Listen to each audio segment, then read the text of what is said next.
सौभाग्य मिला। और मैं सबसे पहले तो शशि भूषण पंडित जी को, जिनको एक बहुत बड़ी जिम्मेदारी बिहार के प्रदेश में मिली है, ये अति पिछड़ा प्रजापति समाज से होते हुए एक लड़ाई, लंबी लड़ाई लड़ने के लिए बिहार में उनको जननायक राहुल गांधी जी ने, प्रियंका गांधी जी ने, अनिल जैन जी ने, मल्लिकार्जुन खड़गे जी ने और केसी वेणुगोपाल जी ने सबने चिंतन और मनन करने के बाद इनके कंधों पर ये जो जिम्मेदारी दी है, मैं दिल से उनका स्वागत और वंदन करता हूं। हमारे बीच में डॉक्टर के.पी. सिंह जी, जिनके मैं विचारों को सुन रहा था, विजय चौधरी जी, अली अकबर साहब जो हमारे एक्स MP हैं, और हमारा आजाद साहब, कासिफ यूनुस जी, ओम प्रकाश महतो जी और नीतू कुमारी जी, और आरएसएस और भाजपा का आदमी जो कहेगा उसको नीचे तक उसको उसी को फॉलो करता है, उसमें दूसरे विचारधारा के लिए जगह ही नहीं है। लेकिन कांग्रेस एक ऐसी विचारधारा है जो शुरू से, यानी अगर हम जमींदारी विनाश, जमींदारी प्रथा के खिलाफ लड़ रहे हैं, तो जमींदारी प्रथा के खिलाफ लड़ने वाला कोई और नहीं है, वो कांग्रेस में रह करके भी जमींदारी प्रथा का विनाश किया जाता है। और इसीलिए कांग्रेस में पंडित जवाहरलाल नेहरू जी ने जमींदारी विनाश अधिनियम को लागू किया था कि इस देश में जमींदारी प्रथा को नहीं किया जाएगा। मेरे कहने का मतलब यह है, मैं आपसे कहना ये चाहता हूं, इस देश में समय समय पर कानून बने, क्योंकि भारत एक विविधता भरा देश है। इसमें जो अन्याय है उसके खिलाफ लगातार लड़ते रहना अगर कोई सिखाता है तो कांग्रेस सिखाती है। इस देश में जो महिलाएं हैं, इन्हीं महिलाओं को कभी शिक्षा में, संपत्ति में, वो चाहे किसी भी जात की महिला रही हो, उसको इस देश में अधिकार नहीं दिया गया, मंच पर बैठ नहीं सकता था, कोई भी महिला रही हो, उसको शिक्षा और संपत्ति से काफी दूर रखा गया।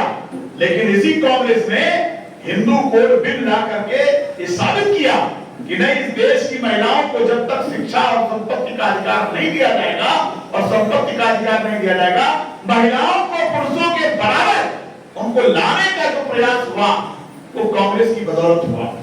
मैं सिर्फ आपसे ये कहना चाहता हूं, जिस अनुसूचित जाति को या अनुसूचित जनजाति को भारत की संस्कृति के कारण, भारत में जो विविधता थी उसके कारण आदमी छू नहीं सकता था, बगल में बैठ नहीं सकता था, खाना नहीं खा सकता था। आज उस समाज को धीरे धीरे धीरे धीरे जिस तरीके से आगे बढ़ा करके आज उसकी हिस्सेदारी और भागीदारी की बात होने लगी। मैं सिर्फ इतना कहना चाहता हूं कि भारत के संविधान में अनुच्छेद 340 अगर लिखा गया तो उस संविधान में जो अनुच्छेद 340 लिखा गया वो बिना सबकी सहमति के तो नहीं हो सकता। सबने सहमति दी होगी कि नहीं, हमको जो है शैक्षिक रूप से और सामाजिक रूप से जो पिछड़ गए हैं उनका डाटा हमारे पास आना चाहिए, उनका आयोग बनना चाहिए। इस बात को हम समझते हैं कि जो काम समय पर नहीं मिलता है उससे एक पीढ़ी का नहीं, कई पीढ़ियों का अन्याय हो जाता है। निश्चित तौर पर समाज में बहुत सारी जातियां, क्योंकि भारत में जातियां जो बनी हैं वो राजनीतिक कारण से नहीं, सत्ता प्राप्त करने के लिए तब भी थी और आज भी है। ये जाति एक बीमारी है और जाति के कारण ही उत्पीड़न होता है, जाति के कारण ही शोषण होता है। भारत में जातियों का इस तरीके से चाल है कि आप गिनते रहिए 6,647 जातियों से ज्यादा, कुछ का पता लगेगा, कुछ का नहीं पता लगेगा। लेकिन एक बात बिल्कुल सही कही कि जो इस देश में खाने कमाने के लोग, मेहनती लोग थे, श्रम करने वाले लोग थे, निर्माण करता थे, देश को निर्माण में अपनी भूमिका अदा की है, वो राज सत्ता से दूर रखे गए।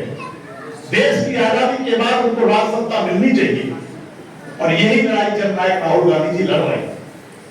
कुछ को सत्ता पहले मिली, कुछ को बाद में मिली, कुछ को आगे मिलेगी, क्योंकि ये लड़ाई आज से नहीं, ये आगे भी लड़ाई चलती रहेगी।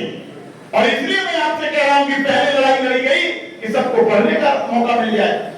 कहां पढ़ते थे सब? गांव से प्रेस अध्यक्ष आदरणीय राजेश राम जी आए हैं, आप जोरदार उनका तालियों से स्वागत करिए और उनका अभिनंदन करिए कि आपके कार्यक्रम में औरंगाबाद से अपना कीमती समय वहां से इस कार्यक्रम में शामिल होने के लिए यहाँ पर आए हैं और मैं रानी होने के नाते इस पूरे मंच से उनका स्वागत और वंदन और अभिनंदन कर रहा हूं। साथियों, मैं ये चाहता हूं कि जो बात मैं आपसे कहना चाहता हूं कि आइए इस लड़ाई को लड़ने के लिए हमको आपको एकजुट होना पड़ेगा। और इसलिए कि अगर उनको सत्ता की कुर्सी की बात होगी तो मनमोहन सिंह को एक बार प्राइम मिनिस्टर बना दिया गया था, दूसरे कार्यकाल में त्याग की मूर्ति सोनिया गांधी चाहती तो राहुल गांधी को प्राइम मिनिस्टर बनाकर इस लड़ाई को वहीं पर खत्म कर देती। लेकिन ये लड़ाई वो नहीं थी, क्योंकि भारत का निर्माण करना है और भारत के निर्माण में सबसे पहली जो शर्त है इस देश में हर जाति धर्म के लोगों को न्याय दिलाना है। और वो न्याय केवल शिक्षा और नौकरी तक नहीं है, वो पावर देने तक है। और पावर देने का मतलब है कि अब केवल आपका बेटा और बेटी केवल मेट नहीं बनेगा, केवल मजदूर नहीं बनेगा, वो ठेकेदार कैसे बनेगा, उसको ठेकेदारी कैसे मिलेगी, उसको लाइसेंस कैसे मिलेगा, बड़े प्रोजेक्ट उसको कैसे मिलेंगे। और केवल एक क्षेत्र में नहीं, हमको सभी क्षेत्रों में कब्जा करना होगा। और इसके लिए हर क्षेत्र में कांग्रेस ने लगातार प्रयास किया। आप जानते हैं कि जवाहर नवोदय विद्यालय की स्थापना हुई, क्या उसमें हर जाति धर्म के गरीब बच्चों को निःशुल्क और आवासीय शिक्षा नहीं दी गई? समय लगता है। सन 52 में जब आप एक दूसरे को छू नहीं सकते थे, लेकिन उस समय कांग्रेस ने अपने सतत प्रयास करके आज एक पीढ़ी को तैयार कर दिया और पूरे देश के लोगों के आईएम खोले गए, आईआईटी खोली गई, पीजीआई हुए, ये सारे संस्थान सरकारी संस्थान क्यों बनाए गए थे? वो इसलिए बनाए गए थे कि आपकी हिस्सेदारी केवल राजनीति में मत हो, आपकी हिस्सेदारी हर क्षेत्र में होनी चाहिए। तो इसलिए हम आपसे कहना चाहते हैं ये लड़ाई केवल 29 तक नहीं चलेगी, लड़ाई 29 के बाद भी चलेगी, लेकिन इस लड़ाई की शुरुआत आपके 2025 बिहार से शुरू होती है। आपको तय करना है कि ये लड़ाई आगे चलेगी कि नहीं चलेगी। अगर आपको लगता है कि नहीं, जाति जनगणना का जो मुद्दा हमारे जननायक राहुल गांधी जी ने उठाने का काम किया है, आज उसकी सबसे पहली परीक्षा नहीं है तो बिहार में परीक्षा होने जा रही है। वास्तव में क्या जाति जनगणना और गरीब वंचित शोषित लोगों को हक दिलाना, क्या ये राजनीतिक मुद्दा बनेगा कि नहीं बनेगा? सत्ता प्राप्त करना, जिनको सत्ता नहीं मिली है उनको सत्ता दिलाने का संघर्ष। और इसीलिए बहुत सारे ड्रामा बिहार की धरती पर शुरू कर रही है भारतीय जनता पार्टी। इसलिए हम आपसे कहना चाहते हैं, ये जो इस देश में खतरा भी हो गया कि बड़े बड़े पूंजीपति अभी तक चुनाव लड़ते थे, अब सत्ता पड़ने के पीछे से चला रहे हैं। इस देश में एक ऐसा मॉडल आ गया कि बड़े बड़े पैसे वाला आदमी राजनीति में चंदा देगा और चंदा से भी सत्ता प्राप्त करेगा और सत्ता से फिर पावर खरीदेगा और पावर से फिर सत्ता को जो है शक्ति का निर्माण करेगा।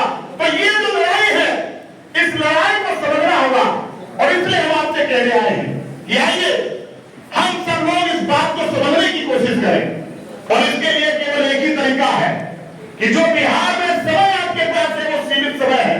और ये बात सुशील जी को मैं विशेष कर कहना चाहता हूं, बहुत आसान लड़ाई है, ये लड़ाई बहुत मुश्किल नहीं है जिसको जीता नहीं जा सकता, क्योंकि बनाने वाले आप ही हो, आप ही निर्माण करता हो, ये का हिस्सा आप बनते हो।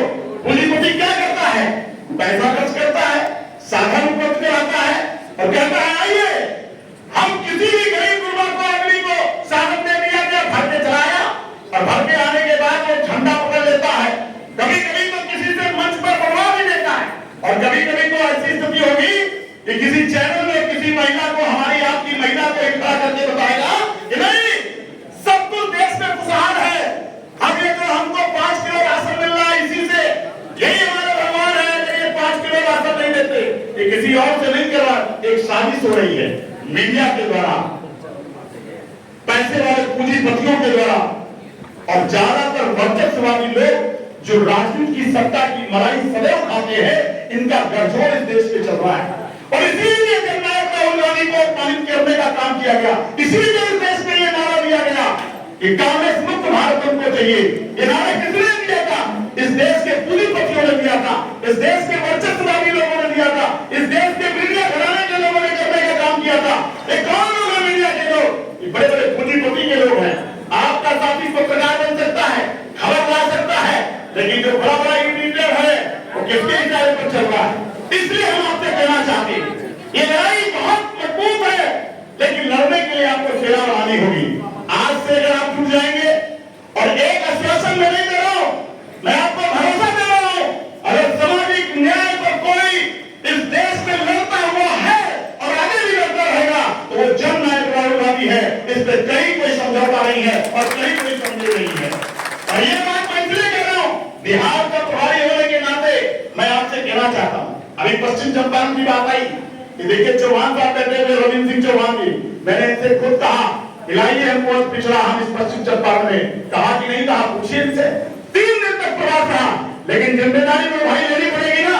आप चाहते हो कि खीर पकवान बन जाए और उनको बिना मेहनत के मिल जाए, दूसरे के लिए तो काम करते रहे, झंडा उठाते रहे और भीड़ बटोरते रहे, और जब खुद आयोजक बनने का समय आया तो अगर आप पीछे हटेंगे तो इतिहास कभी आपको माफ नहीं मिलेगा। इसलिए आपको साबित करना है कि अगर शशि भूषण जी को जिम्मेदारी दी गई है, और आप देखिए कि जब जिला अध्यक्षों का चयन हुआ तो हर जनपद में जा करके हमने पूछने का काम किया, कोई जिम्मेदारी देने को तैयार नहीं था, किससे किससे मैंने पूछने का काम नहीं किया। यही हमारे जो है पंडित, हमारे जो पंडित पहले लगा दिया, इनका पंडित बाद में है।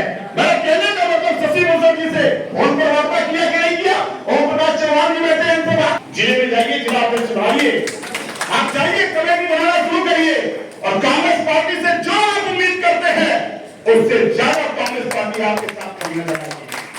और इस देश में मुख्यमंत्री का चयन या मंत्री का चयन बिहार में क्या राहुल गांधी कुछ बनने आएंगे क्या? उनको सांसद विधायक बनना है क्या? उनको मुख्यमंत्री उप मुख्यमंत्री बनना है क्या? डिप्टी उनको बनना है क्या? डिप्टी मुख्यमंत्री किसके लिए पूरा देश चल रहे हैं? वो चाहते हैं कि देश की सत्ता इस देश के बहुजन समाज के लोगों को मिल जाए।